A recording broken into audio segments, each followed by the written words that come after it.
Assalamualaikum dan salam bahagia daripada saya Hilmi Ashley. Dan saya Diati Zaidi. Ikuti kami selama setengah jam dalam Fokus hari ini 18 Disember 2015. Hanya yang terkini dan terbaik kami sediakan untuk anda.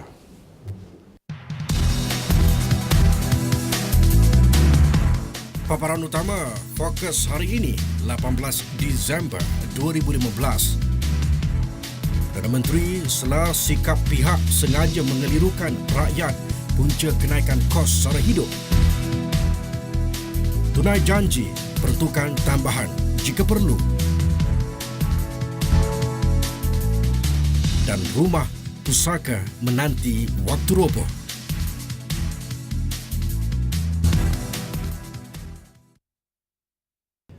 Dewan Bandaraya Kuala Lumpur DBKL tidak mengeluarkan lesen kepada mereka yang menjual rokok elektronik atau vape di kawasan pentadbirannya.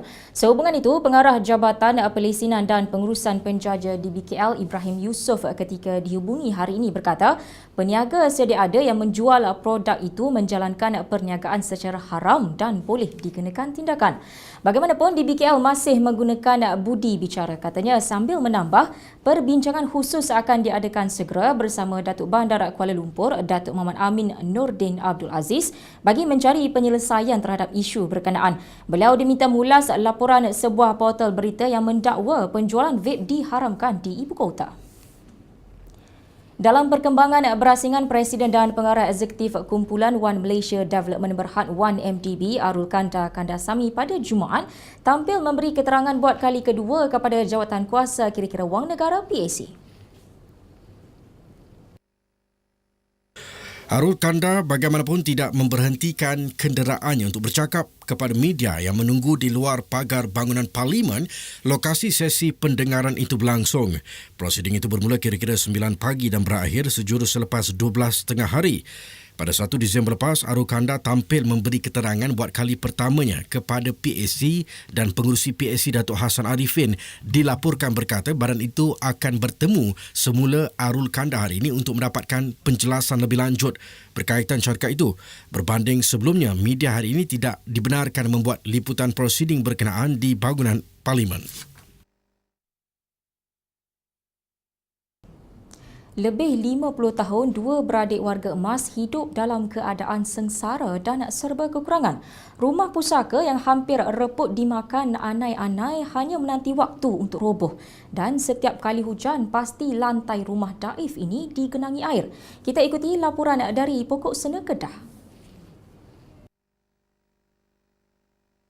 Kesempitan hidup Awaluddin Syari 56 tahun dan kakaknya Fatimah 75 tahun yang juga pesakit mental semakin terasa apabila mereka tidak mempunyai pendapatan tetap untuk membeli keperluan harian, apatah lagi membaiki rumah. Wang RM300 hasil daripada upah menoreh getah selama sebulan belum tentu cukup menanggung makan minum mereka berdua. Apa yang memilukan dua beradik ini tidak mampu memohon bekalan air bersih dan bergantung sepenuhnya kepada air perigi yang tercemar untuk kegunaan harian seperti memasak dan mandi. Jika hari hujan dan angin kuat, dia dan kakaknya akan turun ke bawah berlindung di kawasan selamat kerana bimbang ditimpa kayu yang reput. Kau bumbung lah bumbung tahu. Waktu Prabu ni tu ada nilai. Tu hak tu kenapa baik kan? Kenapa baik ya? Dok kau teruk lagi. Kan? Ya hujan takut dah teruk tu hujan dok mari lagi dah kau terau. Dah kalau tak hujan dia tak terau. Hujan dok terau. Hujan tu kepuk terau. Tu ya patah tu kena hujan terau. Kalau tak hujan tak patah. Ada anak pun ada no. Ada ni pun ada. Dok naik kau tahu.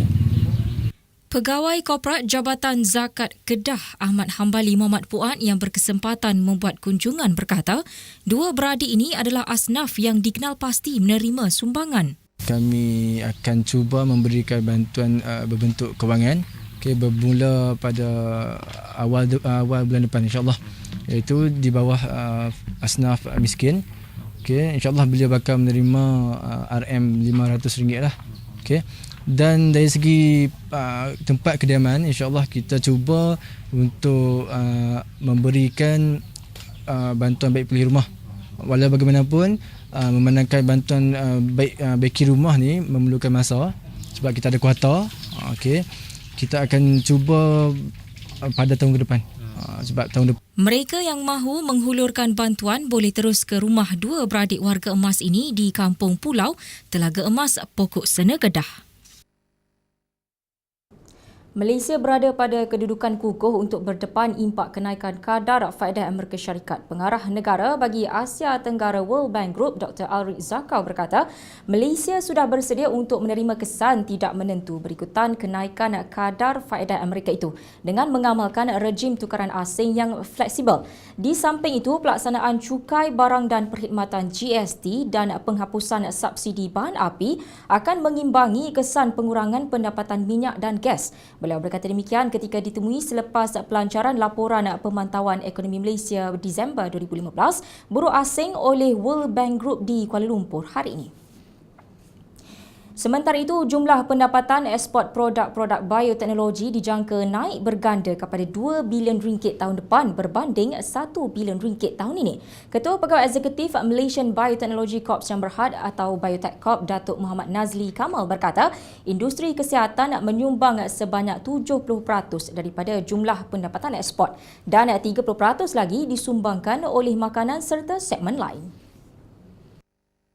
Syarikat-syarikat bioteknologi mendapat manfaat melalui faktor pertukaran asing disebabkan ringgit yang lebih rendah berbanding dolar Amerika. Katanya kepada pemberita selepas persidangan mengenai sesi rangkaian pelaburan bioekonomi 2015 hari ini. Muhammad Nazli berkata sesi rangkaian hari ini dijangka membantu syarikat-syarikat bioteknologi mendapat pembiayaan daripada institusi keuangan disebabkan mekanisme pembiayaan sekarang hanya meliputi 10% daripada kos projek. Beliau ketika bercakap mengenai pelaburan bioteknologi berkata Malaysia meraih kira-kira RM4 bilion tahun ini. Untuk tahun depan, pelaburan itu dijangka berkurangan kepada RM2 bilion. Dari 2011 sehingga September 2015, Biotech Corp telah memperoleh pelaburan menghampiri RM25 bilion, melepasi sasaran RM9 bilion yang ditetapkan oleh polisi Malaysia Bioteknologi. Sektor tenaga, perkapalan dan keluli di Asia Pasifik dijangka paling teruk terjejas akibat kelembapan pertumbuhan China yang ketara. Menurut Fitch Ratings, lebih memburukkan keadaan, kata agensi penarafan global itu. Unjuran semasa bagi sektor keluli, tenaga dan perkapalan Asia Pasifik itu sememangnya negatif. Dalam satu kenyataan hari ini, Fitch berkata impak itu turut melibatkan sektor perusahaan dan teknologi Asia berdasarkan skala permintaan China serta kedudukannya dalam rantaian bekalan serantau. Fitch bagaimanapun berpendapat bahawa China tidak akan mengalami kesan merudum berikutan unjuran keluaran dalam negara kasar KDNK akan perlahan kepada 6.3% dan 6% masing-masing bagi 2016 dan 2017. Namun beberapa risiko tetap wujud disebabkan langkah mengimbangkan semula struktur yang menyaksikan kelembapan pertumbuhannya jauh lebih pantas daripada unjuran awal. Agensi penarafan itu turut menilai andaian impak senario ekonomi China akan mengalami kelembapan secara ketara dalam tempoh 3 tahun sehingga akhir 2018 yang menjejaskan pelaburan serta penggunaan. Pertumbuhan KDNK China akan jatuh kepada purata 2.3% setahun daripada tempoh 2016-2018.